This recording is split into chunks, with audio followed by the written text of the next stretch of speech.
Kabupaten Kendal menjadi salah satu sentra pengembangan jagung di Jawa Tengah, sekaligus tulang punggung penyedia bahan pakan bagi peternak di Jawa Tengah. Sekitar 24.400 hektar jagung ditanam di sejumlah kecamatan di Kabupaten Kendal pada kurun waktu September-Desember 2019.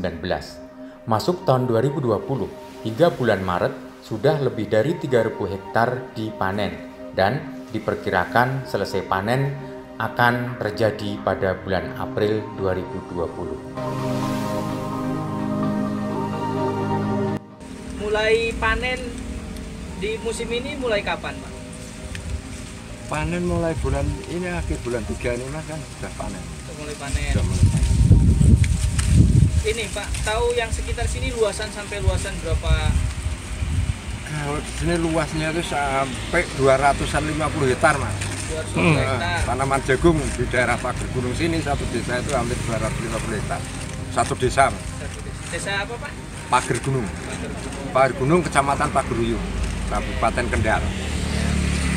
Nah terus Bapak setelah ini kan tanam jagung lagi. Tanam lagi Mas. Di sini nanti rata-rata bulan apa Pak? Mulai tanam lagi?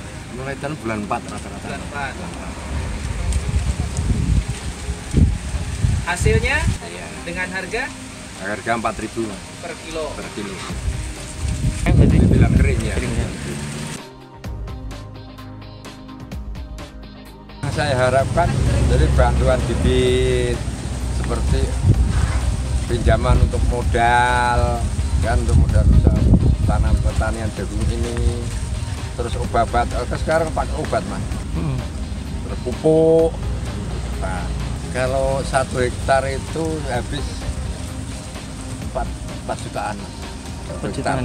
Sampai panen itu 4 jutaan. Jadi untuk upah ngambil segala macam.